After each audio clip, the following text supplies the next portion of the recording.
দেশাত্মবোধক সঙ্গীতানুষ্ঠানের এই বিশেষ আয়োজনে আপনাদের সকলকে স্বাগত জানাই দূরদর্শনের পর্দায়। দেশাত্মবোধ আমাদের জীবন থেকে বিচ্ছিন্ন কোনো শব্দ নয়। মানুষ জন্মের পর যে সমস্ত আবেগ অনুভূতিগুলি ধীরে ধীরে অনুভব করতে শুরু করে তার মধ্যে অন্যতম একটি হচ্ছে দেশাত্মবোধ। আমরা আমাদের জন্মদায়িনীকে যতখানি ভালোবাসি, যতখানি শ্রদ্ধা করি, ঠিক ততটাই ভালোবাসি, ততটাই শ্রদ্ধা করি আমাদের মাতৃভূমিকে। আমাদের মাতৃভূমির চেয়ে সুন্দর, অপরূপ আমাদের কাছে কিচ্ছু নেই। তাই তো বলা হয় জননী জন্মভূমিশ্চ স্বর্গাদপি গরীয়সী। আর রবি ঠাকুর মাতৃভূমিকে প্রণাম জানিয়ে বলেছেন, ও আমার দেশের মাটি, তোমার পরে ঠেকাই মাথা।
কাশ্মীর থেকে কন্যাকুমারী, একটি কথাই মুখে সবারই, এদেশ তোমার আমার, তোমার আমার সবারই। হ্যাঁ, যদি ভৌগোলিক বৈচিত্র্যের কথা বলি, তাহলে উত্তরে সুউচ্চ হিমালয়, দক্ষিণে বিস্তৃত সাগর, তাছাড়াও রয়েছে মরুভূমি, কোথাও বা উঁচু নিচু পাহাড়, কোথাও শস্য শ্যামলা শস্যক্ষেত্র। কিন্তু সেই সমস্ত অঞ্চলে বসবাসকারী মানুষদের ভাষা, খাদ্যাভ্যাস, চালচলন, লোকাচার সব কিছু আলাদা হলেও আমাদের হৃদয়তন্ত্রী যেন একটি জায়গায় বাঁধা থাকে, সেটি হচ্ছে আমরা ভারতবাসী। কোনো আন্তর্জাতিক প্রতিযোগিতায়, যেমন ধরুন যদি কোনো ক্রীড়া প্রতিযোগিতায় ভারতবর্ষ অন্য কোনো দেশকে হারিয়ে দেয়, তখন প্রত্যেক কোণায় থাকা ভারতবাসী একই রকমের আনন্দ অনুভব করে, একই রকমের গর্ববোধ করে। তাই তো তখন আমরা একই সঙ্গে সবার মনে একটাই কথা জাগে, হিন্দ দেশকে নিবাসী হাম।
ঐতিহাসিক কাল থেকেই ভারতবর্ষ বিভিন্ন বিষয়ে বিশ্বের পথপ্রদর্শক। গণিত, পদার্থবিদ্যা, জ্যোতির্বিদ্যায় গুরু আর্যভট্ট আমাদেরই পূর্বসূরি। এছাড়াও চিকিৎসাশাস্ত্রে চরক, অর্থশাস্ত্রে কৌটিল্য আমাদের ভারতের বংশোদ্ভূত। আমরা তখন থেকে ভারতবর্ষকে আরও উজ্জ্বলভাবে দেখেছি যখন শিকাগোর ধর্ম সম্মেলনে স্বামীজি ভারতবর্ষের আধ্যাত্মিকতা এবং দর্শনকে সুপ্রতিষ্ঠিত করেছেন। বিশ্বের মহাকাশে ভারতবর্ষ একটি উজ্জ্বল নাম। ভারতবর্ষ সূর্যেরই এক নাম।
ভারতবর্ষের স্বাধীনতা আন্দোলনের একটি অন্যতম পর্যায় হচ্ছে স্বদেশী আন্দোলন। আমাদের ভারতবর্ষে স্বদেশে উৎপাদিত পণ্য সামগ্রী ব্যবহারের মাধ্যমে আমরা যেমন দেশের অর্থনীতিকে সচল করতে পারি, ঠিক তেমনিভাবে দেশের মানুষদের রোজগারের ব্যবস্থাও করা যেতে পারে। দেশের বিভিন্ন অপ্রীতিকর অস্থির পরিস্থিতিতে কলম ধরেছিলেন দেশের কবি সাহিত্যিকেরা। কবিগুরু রবীন্দ্রনাথ ঠাকুর তার থেকে ব্যতিক্রম নন। তার লেখা কবিতা, গান, প্রবন্ধ ভারতবাসীর মধ্যে সঞ্জীবিত করেছিল দেশপ্রেম। স্বদেশী আন্দোলনে লেখা কবিগুরুর এমন একটি বিখ্যাত গানের ককবরক সংস্করণ আমরা শুনব এবারে।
আমরা এখন স্বাধীন ভারতবর্ষে বসবাস করি, কিন্তু একটা সময় কিন্তু ভারত পরাধীন ছিল।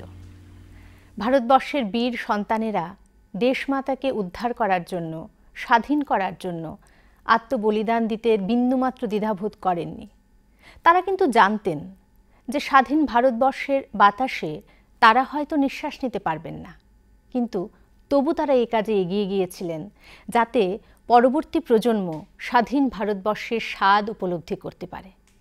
আর তাদের উত্তরসূরি হিসাবে আমাদের কর্তব্য ভারতবর্ষের অখণ্ডতা রক্ষা করা, ভারতবর্ষের পতাকা, সংবিধান এর প্রতি মর্যাদা প্রদর্শন করা। তাদের কিন্তু একটাই স্বপ্ন ছিল, যেন ধন ধান্য পুষ্প ভরা এই বসুন্ধরার মধ্যে ভারতবর্ষ অন্যতম হয়ে থাকতে পারে।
হেথায় আর্য হেথায় অনার্য, হেথায় দ্রাবিড় চীন, শক হুন দল পাঠান মোগল, এক দেহে হল লীন। ইতিহাস বলে বিভিন্ন সময় ভারতবর্ষে বৈদেশিকরা এসেছেন, কিন্তু কালক্রমে তারাও ভারতবর্ষকে ভালোবেসে হয়ে গিয়েছেন এখানকার। বিভিন্ন জাতি, বিভিন্ন সম্প্রদায়ের মানুষ আমরা যদি ব্যক্তি স্বার্থকে পাশে সরিয়ে রেখে দেশের স্বার্থকে সর্বাগ্রে রাখি, তাহলে কিন্তু দেশের উন্নতি সম্ভব। আমরা যদি প্রত্যেকে নিজেদের কাজটাকে ঠিক করে করি, যে যাই কাজ করি না কেন, তাহলেই কিন্তু দেশপ্রেম আমাদের পক্ষে যার যার পক্ষ থেকে প্রদর্শন করাটা সম্ভবপর হয়ে ওঠে। আমরা পরাণমুখ না হয়ে দেশবাসী প্রত্যেকেই নিজের নিজের কাজে এগিয়ে যাচ্ছি বলেই কিন্তু আত্মনির্ভর ভারতবর্ষ অর্জনের যে সফলতা লাভ করেছে ইতিমধ্যে। আমরা একই সাথে সহস্রটি মন বেঁধে এগিয়ে যাচ্ছি সামনের দিকে।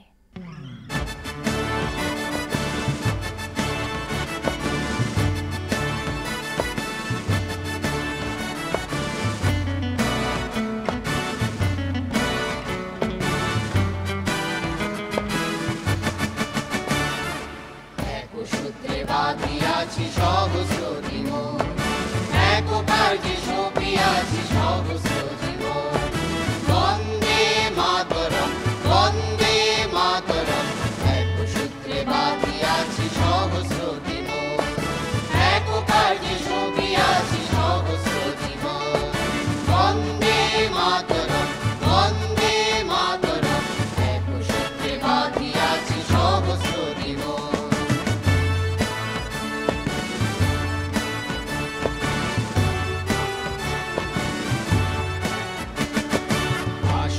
সহস্র বাধা বাধুক প্রলয়, আমরা সহস্র প্রাণ রহিব নির্ভয়, আমরা সহস্র প্রাণ রহিব নির্ভয়। বন্দে মাতরম, বন্দে মাতরম, এক সূত্রে বাঁধিয়াছি সহস্রটি মন।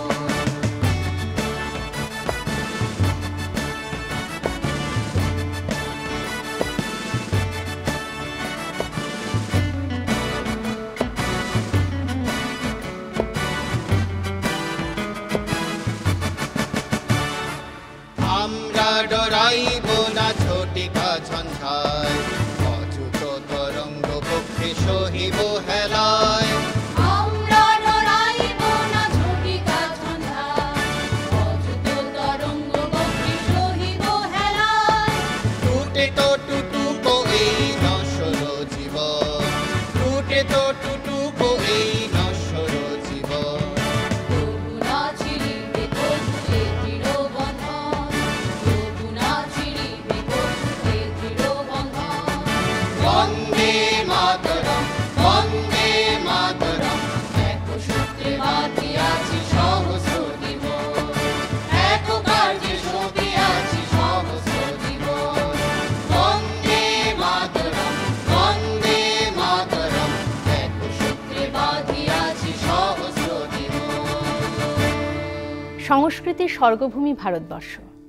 স্বাধীনতার পরেও বারবার আক্রমণ হয়েছে আমাদের দেশের উপর। আমাদের প্রতিবেশী রাষ্ট্রের অন্যায় অত্যাচারকে বারবার প্রতিহত করেছে আমাদের ভারতবর্ষ বীরদর্পে। আর সেই কাজে যারা অগ্রণী ভূমিকা পালন করেন তারা হচ্ছে দেশের সৈন্যবাহিনীর জওয়ানরা। আমাদের জল, স্থল এবং বায়ু সেনাবাহিনীর জওয়ানরা কখনো নিজেদের স্বার্থের কথা চিন্তা করেন না।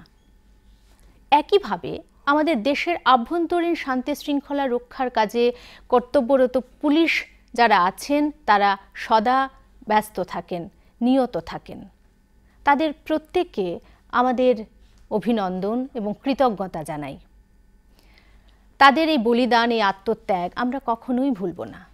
তারা অনিশ্চয়তাকে আলিঙ্গন করেন বলেই আমরা নিশ্চিন্তে ঘরে থাকতে পারি।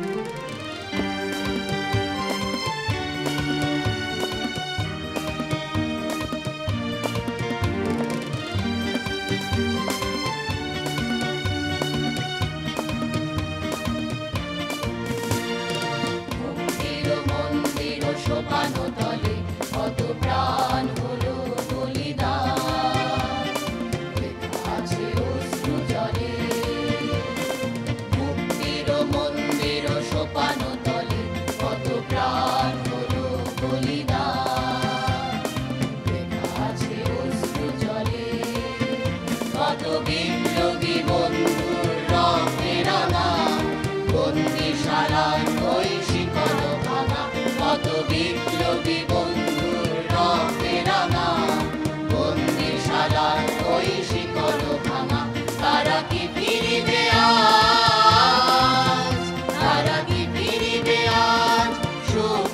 পথে যত তরুণ অরুণ গেছে অস্তাচলে। মুক্তির মন্দির সোপানো তলে কত প্রাণ হলো বলিদান, লেখা আছে অশ্রু জলে। মুক্তির মন্দির সোপানো তলে কত প্রাণ হলো বলিদান, লেখা আছে অশ্রু জলে।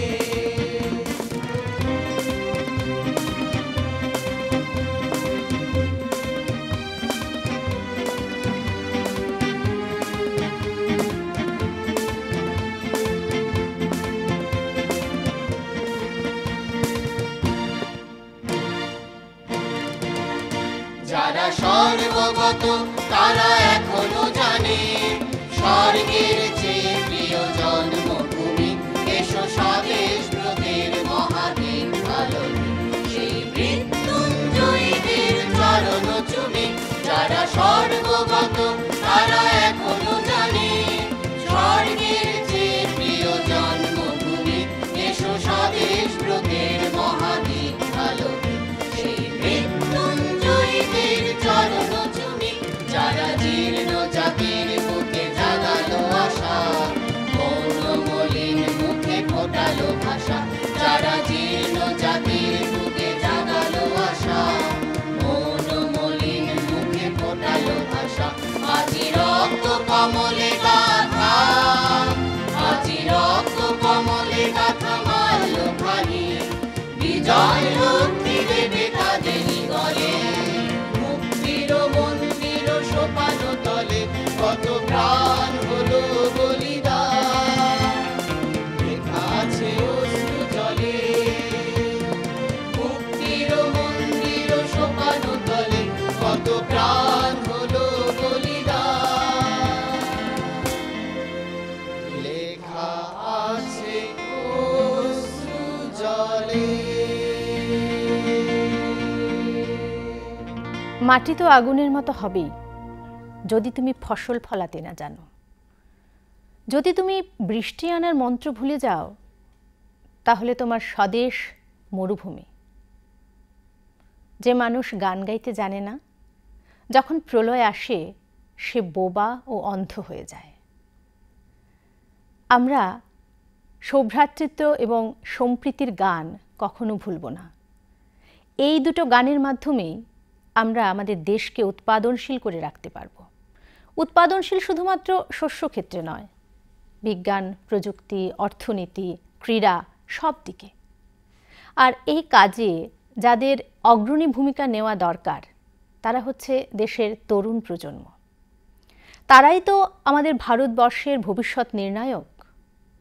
তরুণ প্রজন্ম যদি স্বার্থপরতাটাকে একটু দূরে সরিয়ে রেখে সহানুভূতিশীল দৃষ্টি নিয়ে সমাজের অন্য মানুষের সাথে মেশে দুস্থ এবং আর্ত মানুষের সেবায় আত্মনিয়োগ করে, নিষ্ঠাবান জীবনে অভ্যস্ত হয়, তাহলে ভারতবর্ষ নিঃসন্দেহে আরও উন্নতির পথের দিকে যাবে। হাতে হাত রেখে আমরা সবাই গঠনমূলক কাজে আত্মনিয়োগ করব। यही है वक्त की आवाज़।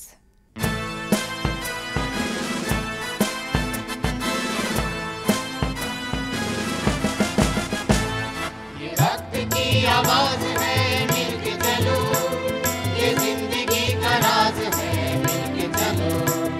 ये वक्त की आवाज है मिलके चलो, ये जिंदगी का राज है मिलके चलो। मिलके चलो मिलके चलो मिलके चलो, चलो भाई मिलके चलो मिलके चलो मिलके चलो। ये वक्त की आवाज है मिलके चलो, ये जिंदगी का राज है मिलके चलो।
वक्त की आवाज है मिलके चलो, ये जिंदगी का राज है मिलके चलो, ये वक्त की आवाज है मिलके चलो, ये जिंदगी का राज है मिलके चलो, मिलके चलो, मिलके चलो, मिलके चलो, चलो भाई मिलके चलो, मिलके चलो, मिलके चलो।